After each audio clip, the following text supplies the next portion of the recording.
How big can I get my heart to be? Thought Media Network proudly presents How much love can I get flowing out of me? The Real Talk Sisters. Deep, unfiltered, soulful conversations with Reverend Dr. Pjae Stanley, Reverend Kim Andrews, and Reverend Melinda Wood Allen. How big can I get my heart to be? Join us for Real Talk on Real Issues. Tuesdays, 2 p.m. Central, 1 o'clock Mountain. And now, let's join the Real Talk Sisters. How big can I get my heart to be? All right. Hello, ladies. Hello, lovely sisters. How are you? Just wonderful. How are you? I'm good. Life is grand. Glad to be here as opposed to any place else. Perfect. Perfect. As opposed to many of the alternatives. Glad to be here. Many of the alternatives. This is beautiful. Yeah, I'm glad to be back. I missed y'all last week. We must do. We always do. Yeah. So I'm Reverend Melinda Wood Allen from Church of One Love in Dallas. Very, very glad to be here today. I found out that doctor's appointment that has taken me away from this on Tuesdays, that the reason it keeps being scheduled then is that's the only time the doctor opens his office. It's like from so nice. 30 to 3:30 on Tuesdays. So wow. Must be nice. And every now and then. Sorry about that. It's all right. Got to do what you got to do. Yeah. That's right. So how are you? Who are you? I'm Kim Andrews, and I'm spiritual leader at Unity Spiritual Center in Saxe, Texas. Yes, you are. Yay! Sexy. Yes. And I'm Reverend Dr. Pjae Stanley, and I am the spiritual leader for Harmony Spiritual Center in Fort Worth. So glad to be here. Hello to everyone who's going to be watching this now or later. Thank you so much. Yeah. Our topic today is if you felt it, you dealt it. Ooh. Ouch. Ooh, I don't think intriguing. that thing you used to say in the 4th grade, but the same basic concept. It came from you. It came. What is that old horror movie? The call is coming from inside the house. You know? Yeah. Oh, I love that. I love that. Coming from inside the house. Inside the house. Yes. That just brings us back to this.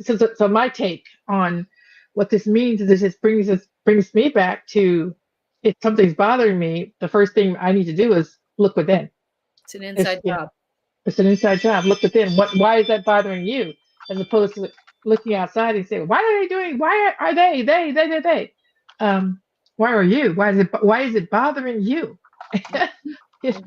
So that's the other thing that occurred to me about that too, is that if you're feeling, there's certain things that you feel like grief. Okay, so is that about them, or is that about how much love you had for them? You know, on the positive side too, not just the negative side. You felt that you dealt it. I'm feeling grief. That's a measure of the love that I hold.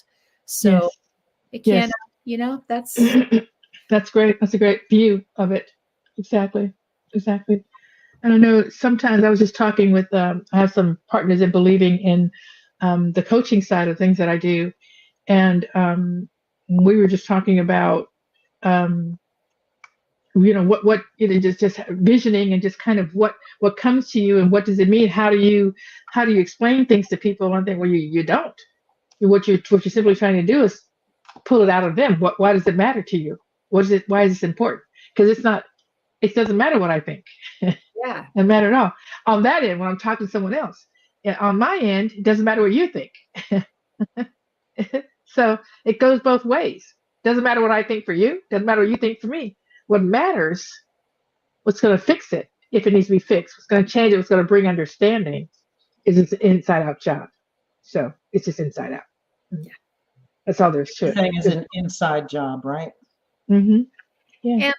And there's a beauty to the fact that our relationships at their best what they do is make us face ourselves, make us uncomfortable enough at times that we're forced to face ourselves. I know that I am perfectly partnered with someone who drives me crazy at various times. And that brings me back to, okay, what's going on in here? Why is this triggering me? It's not his job not to trigger what's going on in here. It's my job to take a look at what's going on in here and remove those buttons if I need to, or work through whatever the issue is that's making me react in the way that I react. That's making me feel the way I feel. Yeah, once you remove the trigger, he just made a remark. Yeah. Correct. It's easy peasy. Not a big old deal. We're putting all the importance on it. It's only a trigger if you have a button that gets pushed, and buttons don't get to remove it. A wise woman once told me years and years ago when I was talking about a boyfriend and I was saying, he lied to me. He's lying to me. He lied to me. And she said, he's not lying to you. He's just lying. That's what he's doing. Not to you. And I was, what do you mean not to me? How is me he was talking to when he said it? I can prove it was a lie. You know, I was all up in that. He was be honest. Yes. And it's like, oh, no. So he's showing me who he is and how, for now anyway, he is able to communicate. And I get to decide. Do I believe it when I already know that chances are it's not true? Do I assume that it's not believable and have all the emotional reaction about it and blame him for doing the wrong thing, or do I believe it or do I believe what he's showing me and choose to either just, okay, so that's probably not true, so what do I do now? Or what's my choices here? I don't want to be in relationship with someone who's telling me things that aren't true. It's not my job to change him so that I can feel more comfortable. It's my job to decide if this is somewhere I want to be or not. That is correct, which is a big decision. And that's a full, in terms of us being, free spirit, and each of us have a say in our own lives, then we don't have to worry about what's going on out there for somebody else. All we got to do is say, is this something I want to be around or not? Yeah. Or not? Now, I'm saying it very simply, and of course, emotions get tied into it. And it's simple, but it's not necessarily easy. And I certainly remember being upset with my husband, my former husband, for showing up exactly who he is, as who he is, always has been, but with other people. And I think he's always doing that. Yeah, he did it with you. That's who he is. Why would you think that he's only going to do it with you? What's wrong with you? True that. True that. He is. And that's just who he is. So what are you upset about? Yeah. I had no answer for that for myself. So I had to shut up about it. Had no answer. Yeah, exactly. Yeah, I had a husband in my community come to me, and his wife can be quite overbearing. Sure. And she's always been like that. Their entire marriage. And so he came to me to talk to me about it a couple of years ago. And he talked about it, and I just kind of listened and asked him is this, do you just need to talk about it? Because that's fine. Right. If you need an ear, I can be an ear for you. And I said, but ultimately, maybe you need to decide what to do with that. And, but I said, but that's for you to decide. I can't tell you what the answer to that is. You need to do prayer or meditation about that. You decide, or maybe it's a conversation you two have together. And he just, oh no, there's no talking about it. That's not going to happen, because then it'll get worse. It'll get worse. So I said, oh, okay, but still, think about it, because there's more than just that one option. There are a lot of options out there. And so he came back a few months later, same conversation. And I said, we're back at the same place.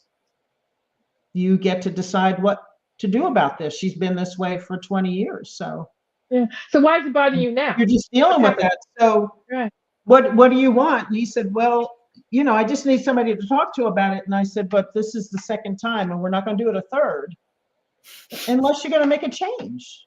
Yeah.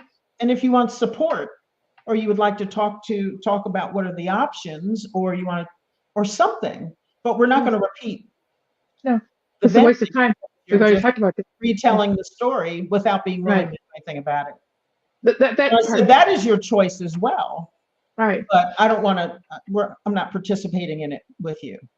Right. So there either has to be somebody else you're going to talk to about it, or you make your peace with it and you love her for who she is.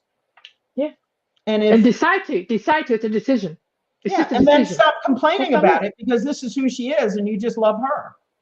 Right. The way she is, and you deal with it the way that you need to deal with it. And that is your choice. That's your marriage. That's your relationship. And if that is how you choose to do this, well, there you go.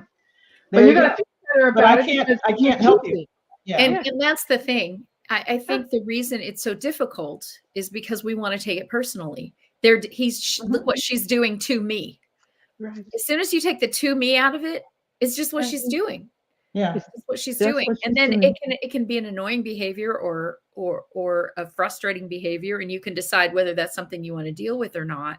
But if you can truly take yourself out of the equation and go, oh, here's him doing what he does, here's her doing what she does, and even get to the point of compassion where you realize and it doesn't serve her very well in the world. It doesn't serve her relationships. It alienates her from people. And you can have compassion about that. And you can, from that place of compassion, decide, do I want to be one of the people that gets alienated by it? Or do I want to be one of the people who says, I see you for who you are and I love you? Yeah. Yeah. Yeah. That's it. And that's part of, it's really interesting because we all talk about, free will. And, we have that means that each and every one of us are free to live the life that we want to live. And when we come together in relationship, we have agreed that I'm going to take you on as you are, and you're going to take me on as I am. But that's not what happens. I don't think people really realize that they're doing this at the beginning. It's like, oh, I'm going to take him on and then I'm going to fix him. You got to fix that. I'm going to fix that. I'm going to take him on. You're going to be the one to get fixed, quite frankly. That's what's going to happen.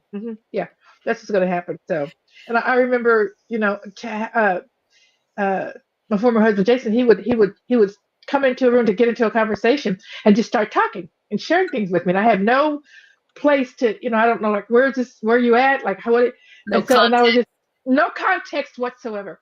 And then I would say to him, I said, just hang on, let me just ask you something. So why are we talking? Like, do you need a comment from me? Do you need just a vent? And all I'm doing is listening. Am I listening for content so I can respond back? Tell me why we're talking. And the first few times I did that, it just really upset him. What do you mean why we're talking? And so I just need to know to respond, because I don't want to jump in and say stuff, and that's not what you're looking for. So a lot of times, again, people aren't clear about why they're even talking about something. Because you brought that up, Kim, when you were talking to the guy who wanted to, whatever he wanted to do with his wife. And you said, well, so why are we talking? That's just a question that I've asked many times to someone. Well, why are we having this conversation? What is it that you'd like to have happen here? What's my role? What do you see as my role in this? And so many people just don't want to do that. Just to start talking, and they start talking from wherever they are. And then you got this going on. Nobody's talking to anybody. Just talking to themselves, really. Yeah, he really just wanted to vent. He didn't want any solutions. And there you go. I thought, if there's a new problem, then that's fine. But this is the same thing over and over and over again. Right. So without choosing, you're choosing this. Correct. You're choosing this, and you're choosing to be in chaos about it. And you can choose something different. But unless you want a response that will lead to something different, because it sounded to me like you wanted something different to happen. Yes. You wanted to be in relationship differently with your wife. Right. And that's one thing. But if that's not what you're looking for, then I'm not here so you can blow smoke whenever the tension gets too high and you need to blow off steam. Right. And one of the maybe go work out, go for a walk, do something else, but talk to a totem pole. If you don't need a response, just talk to a totem pole. Who cares? I heard something so great the other day. This guy, I think it was on a social media meme or something, and he said, "My friends have started to call me two because I'm not the one." I love it. I'm not the one. I'm not the one. Not the one. Everybody calls me two. I've used that a I few times. like it. Isn't that wonderful? I love it. I Call love me it. Just two. call me two. Just call I'm me not two. the one. And I'm then not back the one today, baby. No. to the who felt it, dealt it. It's like one of your options is not for her to change. That's her not an option for you. Yeah. It's but not your it's not option. an option for you. And people want to act like it's an option for them. And they want you to Yes. give them a solution that is how to change her, Right. how to Yes. change him. And Right. and you know, there is no solution like that. First of all, you can't change her any more than he can. Mhm. But that's the human malady, is we want to change the result without changing cause. We Correct. want everything out there to get fixed so that we'll be okay in here. When the Right. truth is, when we're okay in here, we won't have that desperate need for We will everything not. to get We fixed. will not. Doesn't mean we'll Yes. agree or Nope. condone or think it's Nope. all hunky-dory. No. But it will mean Or that that we're not being loving or Yeah. caring about these people. It's not about that. It's Yeah. just about knowing the reality of a situation. Yeah, exactly. And where you're going to It come from might from there. be all types of things, and it's still an inside job. Right. Exactly. Exactly. Yeah. Yeah. Yeah. It was, it's interesting. And there are some things that I think, no, this isn't mine to do. And if I sit Yes. with it long enough, I say, oh yeah, it's mine to deal with. And it is affecting me. So I get to either not let it affect me, get rid of the button, make it not a trigger, then it just becomes a remark somebody has said, and I get to choose whether or not it offends me, bothers me, or whatever it is. Correct. it's Correct. something real relevant to my life right now. I've talked many times, and it affects even, you know, when and how I'm able to show up on the show. Is what's going on with my husband's health. Sure. But he's been feeling much better lately, Excellent. which means that he Excellent. goes out and overdoes. Though I Sure. feel a little better, so I'm going to go and, you know. And make sure that I don't continue to say this way. So anyway, y'all can maybe imagine this if you try really hard. I have thoughts about that. No. I have No. feelings around that. I can't imagine. Well, you know what? You're going to be putting up with the consequences, dealing with the consequences. So, yeah, you would have some feelings about I do have his some free feelings will. about it, but I still Yeah. don't have any control over it. You have none. None. You have none. And so I get to either be, you know, not only be worried about him, but also be mad at him all the time. Correct. Or I get to go, you know what? He is a grown, as you would say, he is a grown ass man. Okay. He Go gets ahead. to make his decision. And when I look at it, the moment that I look at it that way, immediately I understand. I mean, it just turns my thinking around. So immediately I understand, why would you want to rob him of the dignity of making his own decisions Okay. Why about would you his do that? daily, About his life. daily About life, his life. daily whatever? Why would I? Correct. And really, I don't want to do that. When I couch it in those terms, I'm suddenly like, oh my goodness, shut up, Melinda. He's a grown man. He has autonomy. It's not about you. It just isn't. And yet you're in a relationship. And so because you love and care for someone, the decisions that your partners make affect you. And so it becomes you being able to look at it and say, what am I willing to do? She is going to do this. Today, I was talking to one of my constituents, and she was talking about, I think it's her granddaughter, and who's just not taking responsibility for the things. And my constituent has helped her, has given her some things. Say, take this class, do this, do that, the other thing. And she still comes back with some wild problem that she has, and always has to do with she didn't have enough money.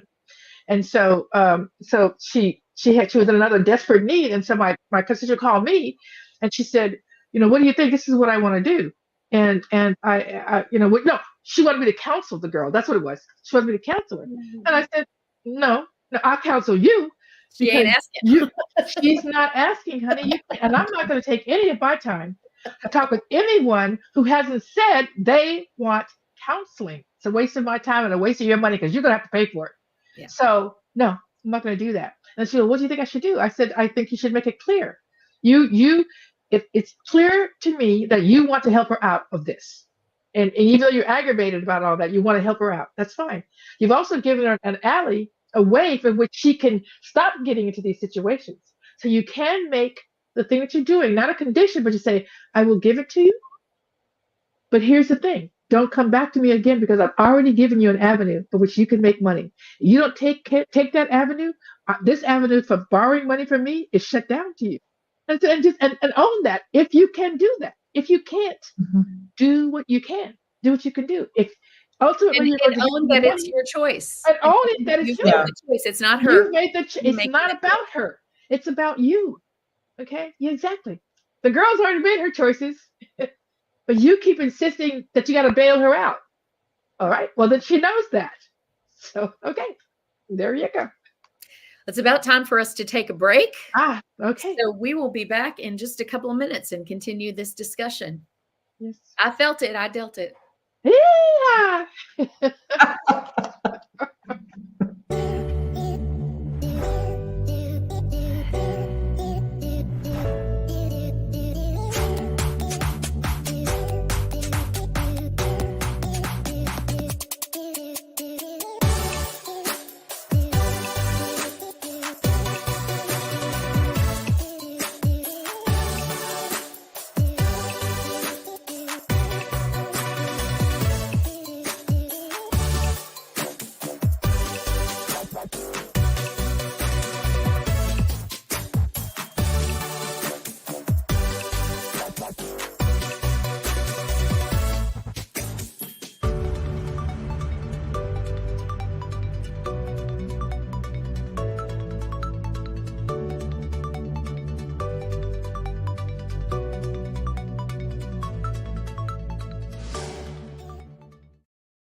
We're back. So we are back. And I was thinking on the break about how powerful it is for us individually to understand what we have control over and what we don't. It just really knocks down a lot of aggravation for us and for the people that we're involved in. When you recognize with love, you know what, that's not mine to do. I love that you just said that, Kim. It's not mine to do. And be asking yourself, is this mine to do or not? It is not. It is not. And then with some clarity, what are you willing to do or not do? Like with your husband, if he falls or he needs your help, you are unwilling to not help him. You have to help him because you're a loving person. So in the agreement that you've made with yourself about him being free, if he's a grown man, he's free to do all that. You have also accepted if something does happen to him, I'm not going to leave him out there alone. So you have to recognize all of the things that are involved. It's not as easy as just saying he can do what he wants to, and that you haven't recognized that something's going to happen, and you have to accept that you're willing to take that on, or willing to leave him in the street, which you're not willing to do. Right. So we have a part in so many pieces, and we just need to accept all of the pieces that we're saying yes to. Absolutely. And when we are trying to not accept all of that, yes. Trying to put conditions on something when we're not willing to follow through, like I could say, don't you dare do that, or I'm not going to be there for you. I'm not, if you next time you fall, I'm not picking you up. Well, I'm going to pick him up the next time he falls. So there's no sense in me saying that. It just frustrates. It's just an ugly thing to say, and it frustrates both of us. Exactly. And it's not true. In the situation that you were talking about just a moment ago, it may be, and the next time you fail to get your bills paid, I'm not picking you up. I'm not going to pick you up. Now you have to be really, really willing to follow through with it, or don't say it. Don't say it. Don't say know it. Your own. Know yourself. A liar out of yourself. Then exactly. You're just saying, I don't mean what I say. Exactly. So, and then they're going to know that too. Yeah, and then they're going to blow through any blocks that you've had to put up. They're going to blow through because they know that's not the truth. Mm-hmm. They know that's not the truth. And so it comes back to knowing thyself. That is such a powerful, it seems like two words, know thyself. Know thyself. But it comes around for so many different things. And we get to ask ourselves that every time something bothers us, every time this whole felt it, dealt it, we get to ask ourselves that question. What, what, what's this got to do with me? What's mine to do in here? What am I willing to hold my own feet to the fire on or not? And just own it. It's neither good nor bad. It just is. It's just recognizing what truly is and stop speaking, out of two sides of your mouth. It's this is what it really is. Recognize that and just be peaceful with it. It's who I am. I'm not gonna let somebody lay there. I can do it. All right. There you go. There you go. You know, and when I learned that, that was a moment of empowerment for me, Yes. because it fully put things in my hands. And I said, no matter what is going on out there, I get to choose what happens with me. Right. And and it might take me some time to figure it out, or I might have to try plan A, B, and C to see what happens. Right. Yes. But this absolutely puts everything in my hands, and I don't have to be flailed around by life, by people, relationships, situations. It doesn't matter. And so whatever comes my way, I get to deal with it.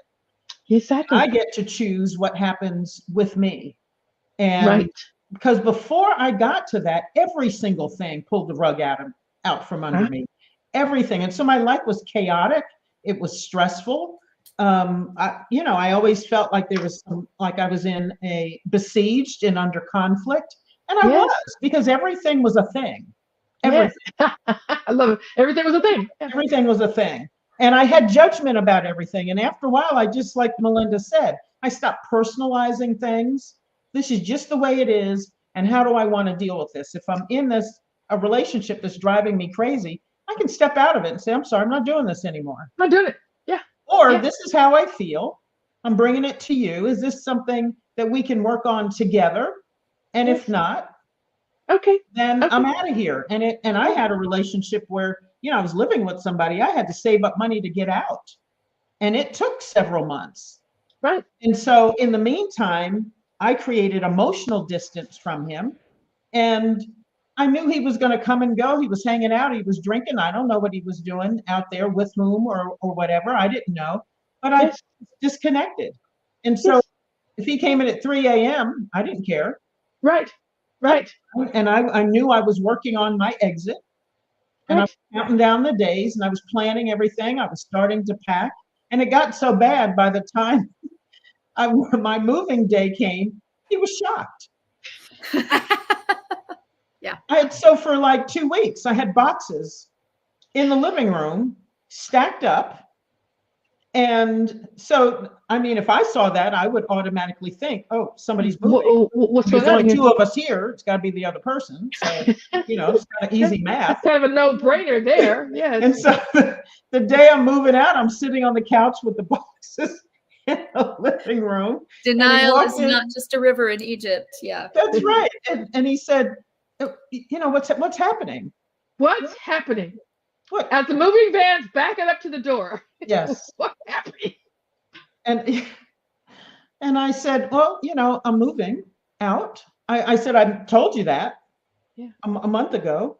And he didn't take me seriously. He just did not. Because we've been playing this game for a while. That's not on you. Like you said, you teach people how to treat you, and they think this is okay. So, but finally, I just got tired. I was sick and tired of being sick and tired. And so I changed it. Yes. And I knew he was lying to me. His behavior was out of control. I said, I'm not doing this. Yeah, I'm done. I'm just not. So I said, yes, I'm moving. He said, oh, I thought you were just trying to get a rise out of me. I said, so you thought I just packed my stuff so that I could get a particular response from you. So it's all about you, huh? So the boxes are either empty, or I just packed my things for fun, for grins and giggles, and we're just going to have a moment here where, I say, oh, okay, and I unpack all my stuff. No, that's not what's happening. I'm really leaving. And he was just kind of in disbelief. But, yes, that was a choice for him as he saw that going on, and that's how he dealt with it. That wasn't mine to do. I'd already decided what was mine to do. You can't wake people up. I'm done. Yeah. And I left gradually. I left mentally, then emotionally, and then I left physically, and the job was done. Sure. And it was just over, and there was nothing to fight about anymore. And I said, you can do whatever you want. You've been doing it anyway for last year. So You don't need my permission. continue on with your life as it is. Carry on. Carry on. And Yeah. that was your choice. And so now that was a line in the sand to me. And I said, okay, I've duly noted. Here we are, back to the duly noted. Duly noted.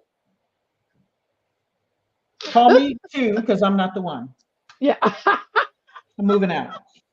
So I'd like to Well, bring this discussion to something that's really a relevant topic today.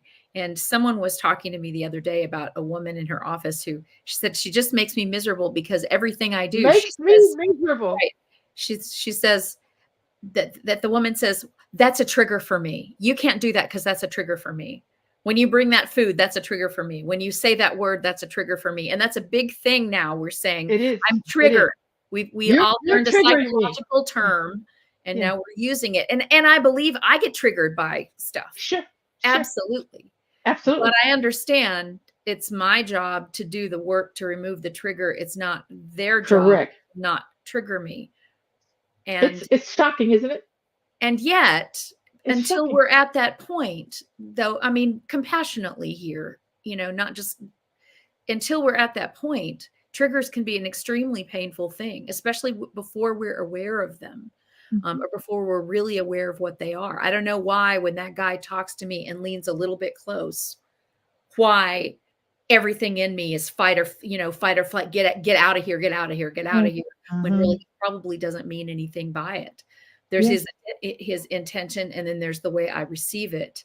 And so one of the things I've been working with and thinking about lately is how much, like with the Me Too movement, with those kinds of things, how much responsibility do we, the general public or people who are in relationship with other people, how much responsibility do we bear for doing our best to think about how our behavior is affecting another? Not that we're responsible for their responsible for it, but we also do. I think we're not responsible for an individual the way that they react, but we are responsible for thinking about our behavior and how it affects other people. I think so. I think that I'm sorry, baby. You might have been having some more things to go and say. I'm sorry. Well, that's really that I understand that people don't always know what my intention is. They only know what my action is. And so I have to start looking at my action from a one step removed point. I know what I meant by it, but could it be interpreted a different way? And that doesn't mean we have to turn ourselves inside out to be different. But it does mean that we have to think about how what we do and what we say engages other, looks like to other people. And then just be really, really self-aware and honest about, is that my responsibility or not? I had somebody early in ministry, a young girl who I think who had been sexually abused in her life. And I said, and she came to me really upset about language that I had used and why did I use that language? And it was unacceptable and it was terrible. And I was like, what have I done? What language did I use?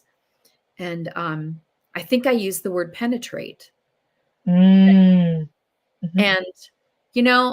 that is a word that is not a sexual word. It's not. It's not. It's used in a sexual context, but it's not a sexual word. And certainly the context in which I was using it was not sexual. And so when she came to me very upset, angry, how dare I as a spiritual person use this word? I had to really sit with her and say, okay, first of all, I'm really sorry that upset you. I understand and I like the way you said it. Not that I upset you, that upset you. That upset you. Sorry. That upset you. That's exactly correct. Yes. That is not, I'm not even going to defend my intention, because I don't need to defend my intention. That word is a word that's in the dictionary that people use to mean all kinds of things. Correct. You know, Mhm. the water penetrated the diaper. Correct. You know, Yeah. it's just But wonder used. if it penetrates things to clean it. Is it going to be thick enough to penetrate and go through and clean it? You know what I mean? We use the word all the time. Right. It's, yeah. So I was able to ask her, you know, do you want to be triggered every time a TV commercial or a newscast or a person off the street uses what is essentially an innocent word, by your continuing your association with that word? Correct. Or do you want to try to feel differently, to change your association with the word? Yeah. And it was a very difficult conversation, and she wasn't ready for that. No, She was she just wasn't. ready for me to be the bad guy. And, Right. you know, and I blessed her on her way with this idea that, you know, this is gonna be a hard world if Right. if you have decided what words people are not allowed to use, and you Right. have zero control over Yeah. how people use words. You're not the world's hall monitor. You're not the world's hall monitor. And that's essentially what you're setting yourself up to do. Right. It's not And gonna, so not in a work. sense, she was hurting herself. That Yes. didn't mean I didn't have enormous compassion for That why is correct. herself, for the way That is correct. that it was set up for her to hurt herself. But Correct. perhaps I was able to explain it in a way that at some point she could come to the understanding that, oh, I need to change my associations, or I will continue to be hurt by this, Correct. by people who have no intention of hurting me and would never hurt me and are not trying to hurt me and actually aren't doing anything that's anything about me at all. Right. Just Mhm. they're just a living. And, Yeah. and when I think about, you know, what are my triggers, that, you know, what Correct. is it a trigger for you if you're on a diet and people bring food that you can't eat? Too bad. You're the one that's on the diet, not the other Okay. people. You Yes. know, Yes. is it a Yes. trigger for, you know, we have to really think about, and I think it really helps. It helps me when I have a strong emotional reaction to someone or something that's been said, something that's been done, to go to that place of, wait a minute, why did I react that? Why did I react Correct. that way? Not why did they Correct. do that? Why Nope. did I Nope. react that No, way? that gives you all the power when you say, why did I? That Mhm. now you're in control. Even if they did it on purpose, Correct. You're still in when I control. think about it, Not a thing. I'm still Not a choosing to thing. hurt myself with Yeah. it. Right. Right. Um, Yeah. And then to choose to hurt myself over things that are just like happened. Somebody brought brownies. You know, I happen to love brownies. Somebody brought brownies. They're supposed to know what you love. Do I get to They're supposed to know the kind of food that triggers you. do I get to Yeah. hurt myself over Right. this? Or do Yeah. I choose to not hurt myself over this? Correct. And also, the joy that we feel is ours. Yes. And it's really important for us to remember that when something happens, somebody says something, somebody does something, instead of going, oh, this person made me feel good, which could lead to, then I need this person, or I need them to have this certain reaction to me. Correct. It's what y'all talked about last week, I guess, that then I've put, again, all the powers in their hands. They can bring me joy or not bring me joy. But when Correct. I understand that I'm the one that brings myself joy, and I go, when I heard that, I brought myself joy. That's a joy trigger for me. How can I use my joy triggers? You know, how can I set it up so that I am triggered to joy? Exactly. I get to choose that too. Exactly correct. Yeah. And you can use your joy triggers to flip the switch on something that triggers you negatively and brings you a sadness or pain or feelings of betrayal. Because I do that all the time, because you get to that space and sometimes you don't have control of it, or you can't stop it because the emotion comes up. Yeah. And then I just think, okay, I'm feeling this. How long do I want to feel it? Right. And how do I switch out of it? And so I have ways, I call it my toolkit. I have a number of things that can help me switch out of a feeling. And then I move on. Exactly. And maybe I need to sit and feel this for a few minutes, because maybe that helps me decide or get to a place where I figure out what is mine to do rather than to keep feeling this. Like you said, how often do I want to feel badly when I hear this word? Yeah. And I did have to do that, but it dealt more with, because I do have a history of sexual assault. So, stuff comes up in movies all the time. Mm-hmm. And in the beginning, it would trigger me, but then I would decide, I would leave the room, or I would ask my husband to turn the volume down, because usually it was the sound that got me. Mm-hmm. Or I would close my eyes so it was over. But usually I'd go get something to drink, come back by that time, the scene is over, and then we'd continue. There you go. Now I can be in a place emotionally and mentally where it's not a thing anymore. And I might have a moment of sadness and then I think, well, okay, this is a depiction of something. It's not actually someone going through something, though I know that this happens and it happens a lot. And I have compassion and my heart breaks for them. And I don't have to be triggered in this moment. Correct. I'm okay. And it was a huge sign to me when I got to the point where I knew I was okay in the moment and said, oh, a year ago, this would have thrown me for a loop. I have really come a long way. Good for you. Celebrate. Yeah, and celebrate that. Way from being around drunk people. When someone was obviously slurring or drunk, I would get terrified as if I was a young person who was in their control. And really, shake, cry, get upset, leave. And now I'm just like, okay, they're doing their thing and that has nothing to do with me. So can we talk about, it's about time to take another break. Can we come back and talk about what our trigger toolkit is?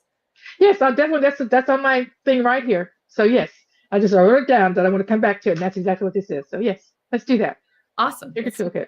Yeah. Very good.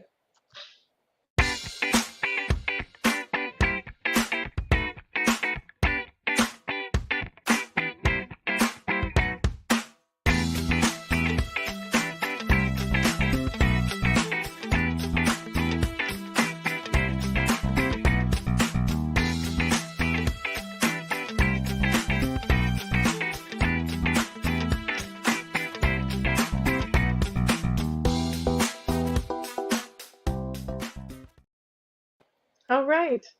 We're back. And when we left, Melinda was it you, Melinda, that talked about the trigger toolkit? About our toolkit, yeah. Yeah, what's our toolkit look like? And so I was writing down, as you guys were talking, I thought, how do I actually handle some of these things that you're talking about? And one of the things that is the biggest thing that helps me is to know thyself, to know who you are and what your intentions are. I know that my intention always, the very basic unconditional love, which has all the things that goes with compassion and forgiveness for myself and for others. And so by knowing who I am, when someone comes to me and says, well, here I get this all the time. You certainly curse a lot. Yes, I do. Period. Yeah. Period, Pooh. Yes, I do. Period, Pooh. I do. Call me number 2. Because I ain't the one. I ain't the one. It's who I am. I'm comfortable with it. And I'm sorry, if it offends you, then we don't have to be in the same circles. That's up to you to decide. I'm gonna be okay. I've got a lot of people in my circle. If you don't want to be in this circle because the language that I use offends you, then your choice is to not be in the circle I'm in. But what's not your choice is to get me to change who I am, because that is a piece of who I am, who I accepted as who I am. And I don't see a value in changing it. It doesn't bother me. I feel it's a colorful, a piece of my personality. It's a colorful piece of who I am. So that doesn't bother me at all. So when I say know thyself, for me, and I talk about this all the time, it's knowing what you value. And what my values are so much higher than this. I don't like the fact that you curse. What does that have to do with anything? How does that manifest as the fact that I'm a spiritual being, that I believe we're all divine, that I'm compassionate, that I look at everybody with unconditional love. All the top 5 things that my family and my tribe matter to me. So I don't see where the cursing comes in. It doesn't come into play for me. So that sounds like a you problem. Doesn't really sound like a me problem. Yeah. So I bless and release you and do whatever you need to do with that. I'm okay if you need to come out the circle. Okay. It's okay. And I really do mean that. And I don't mean it in a bad way. If you want to stay in the circle, I'm not trying to change you either. I'm not trying to change the fact that this bothers you or that you can't, like you couldn't say shit if you had a mouthful. Uh, I know. That's who you are. I accept that. So And so I think one of my, talking about know thyself, my highest value is peace. So I would have a talk with myself and say, I know I'm going to be somewhere where Pjae is going to be. And so that means she's probably going to curse, and she's probably going to curse a lot. So if I can't have peace while she's in the room, I'm not going to ask you to leave or stop cursing. I'm just not going to go to that event, or I'm going to prepare myself and say, Pjae will be there. There will be cursing. I can let it upset me or not. And I choose not to be upset by it. Yeah, exactly. Because that's her, and that's her journey, and that's her personality, not mine. Right. And so if I choose not to be in it, I don't have to go. Or I can be on the other side of the room, or you and I are not in conversation, or I limit my conversation with you. Correct. And if cursing gets to be too much, then I exit and I go work the rest of the room. Exactly. All choices you can make. I get in my toolkit for know thyself. And so I wrote down, what do I want above all else? Above all, what really matters. Peace. So I decide, how do I get this peace? Yes. And it may or may not be with me being in the room with you. Yeah. Exactly. Exactly. Yes. And that's okay. And that's okay. It's all good. Mm-hmm. Yeah. Know thyself is big. Yeah. One of mine is actually, decide how long do I want this to go on? This feeling that I'm in, do I want it to keep coming up? Like the woman who didn't like the word penetrate. Correct. How long am I going to let this go on? How long do I want to continue to feel this way with this word?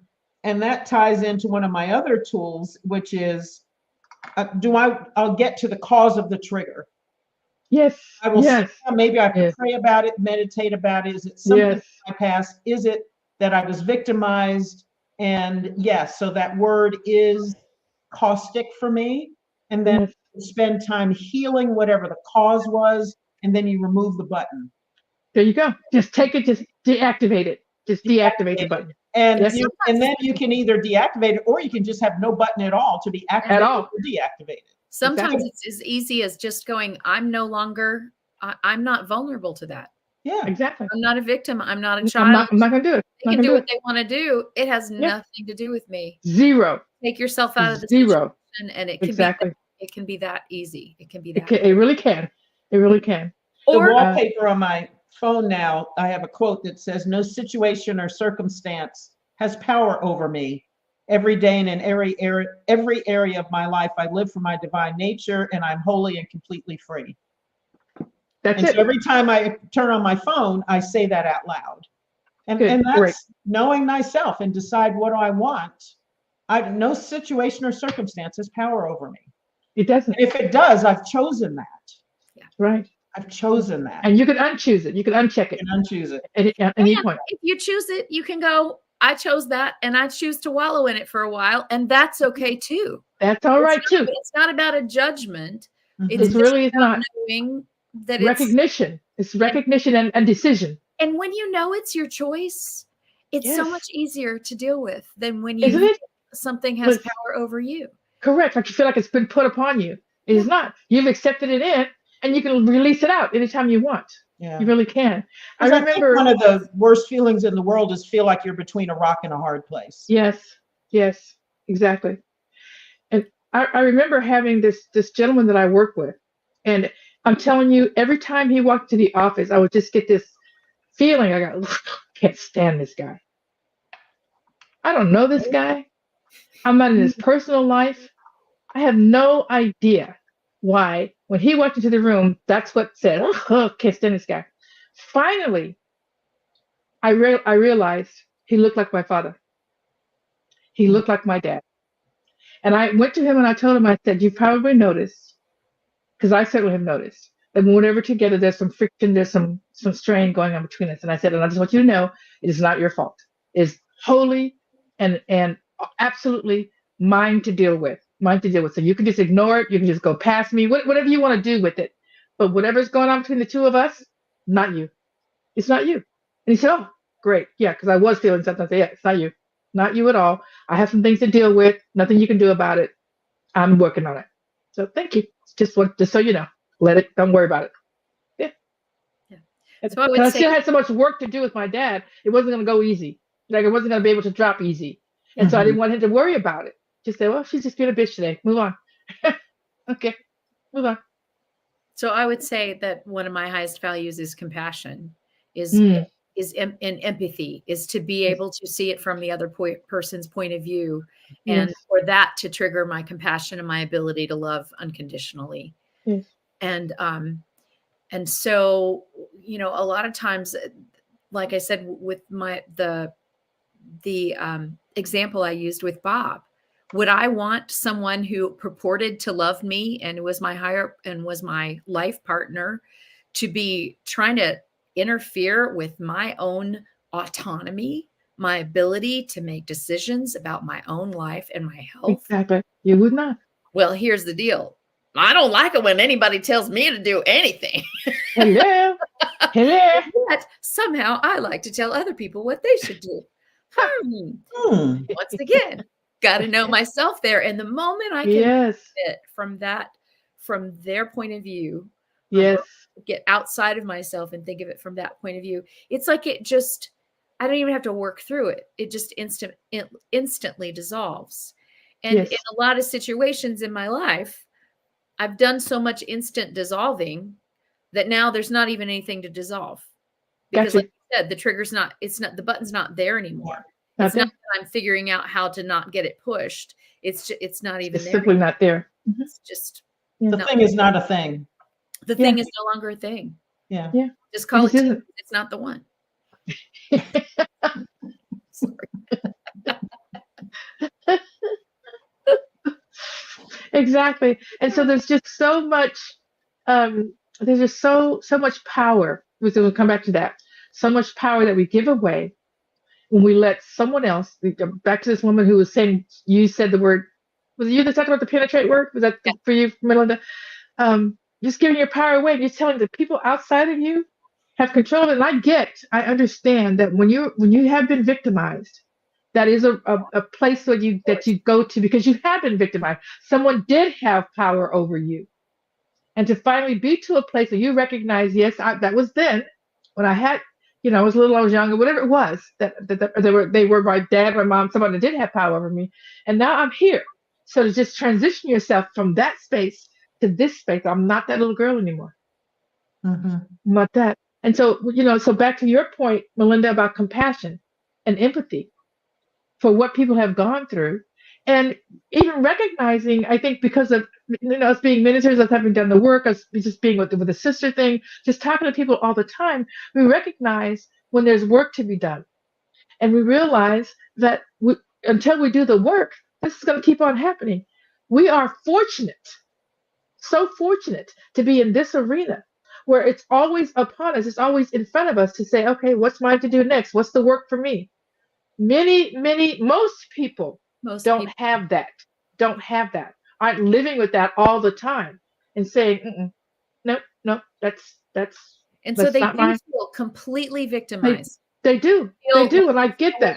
I get that. Yeah, I really do. So there's some empathy for them for understanding and recognizing that, and gratitude for what I have been working on, what we have been working on. And so we can see it sooner, quicker. Let it go, say, whatever, all those things. We have all of those. We have gigantic toolboxes. We really do. Yeah, we do. And I feel very grateful for that. But it has been work. It does not come without a cost. It does not come without courage to look at it and take on what you know is yours and the willingness to work on it. That's a lot of courage to recognize that. So we've done it and we'll continue to do it. It's not like it's over. And ain't a done deal. But it ain't a done deal. Ain't a done deal. Stuff comes up all the time. Well, about a month or so ago, I came back to you guys with some craziness I had done, and you guys held the space for me. because I couldn't forgive myself. It was so crazy. And you guys said, no, no, put your foot down. Stop kicking yourself. It's all right. Yeah. I said that to a friend of mine this morning. Did you? Yeah. Put your foot Kicking down. himself. Woke up Yes. really sad and going over failures and stuff like that. So I said, yeah, I understand. I've done that, been there. Yes. And I said, I'll just ask you to do one thing. Just stop kicking yourself. Okay, stop doing that. Just put your foot down. Put it down. Okay. That's such a powerful statement. It's a powerful thing to say to somebody. Put your foot down. They don't even realize they're doing that to themselves. They're just talking like Yeah. it's just talk. It's not talk. You're kicking yourself. Stop that. Forgive yourself. Yeah. And it's interesting because a lot of the time when we're in that space of kicking ourselves, of going over our failures, of that sort of Yes. thing, we are doing it because we think somehow that it's protective. That like if I put all this on myself, then it won't hurt so bad if somebody else puts it on me. Maybe. And Yeah, that's a lie. defense mechanism. It's a defense mechanism, but it's a defense that doesn't work. It's actually a lie. It It does just not. adds, you heap shit on yourself and somebody else heaps shit on yourself. You just got double the shit. That's all. Okay. Right. Now there's a pile. Now Right. There's a pile. But just recognizing why might I be doing this when we find ourselves in that place? Because I definitely find myself in that space sometimes where I think, What's this about? yeah, What is this about? What is this about really? Yes. Yeah, that's a very good question to ask yourself. What is this about? Because it's not about them. So what's it about, Pjae? What's it really about? And I had to ask myself about the thing I was, did you guys help me with? Because I couldn't stop, acting crazy. And I said, well, what is this about? Why are you out here doing this? What's this about? And it's about him being a bully. I honestly don't know where this bully, maybe it's I don't know. I haven't found out why bullies bother me, but I do know that's what it was about. So, I can't accept it. I cannot accept bullying of any kind. Just can't do it. So that's what it was. Now I got to dig deeper and find out why bullying bothers me so much. But it does. So we probably have to do final thoughts in like 1.5 minutes. Okay. Well, I've been talking. You guys go ahead. Well, my final thought would be, if something bothers me that much that someone else is doing, rather than asking the question, it is sometimes, where did that come from? Is it historical? Is there something in my past that's triggering it? Could be. The other question is, in what way do I do that thing? Because if I'm mad at a bully, I think, in what ways do I bully? Okay. All right. Very good. It's not the same way. Maybe it's not to the same degree, but what is it? Byron Katie says, he does da da da da da da, just like me. Just put that "just like me" on the end of it, and that "just like me" is the opportunity to go, where am I showing up like this in my life? Yes, Even if it's just very myself I'm bullying. Where am I showing up as a bully? Because a bully wouldn't bother me if there wasn't something in me that was that too. And so I have to ask myself that, and that can take me to a really interesting place of knowing myself better and helping to remove those triggers. Yeah. Just like me. That's my tool. Just like me. Very good. My last thought's probably, well, to really think of this whole thing as a source of empowerment.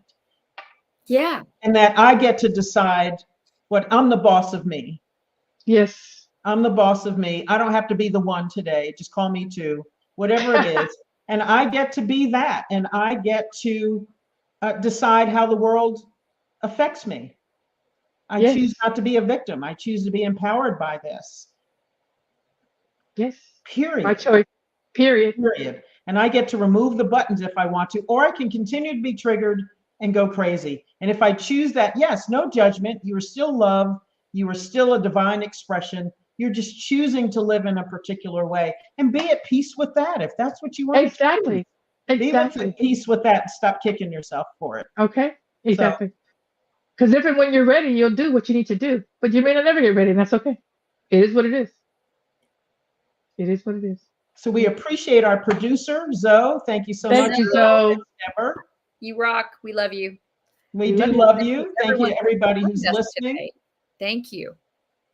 And you felt it, you dealt it. All right. There you go. See you next week for Guys, another Bean. exciting episode. yes. And scene. Bean.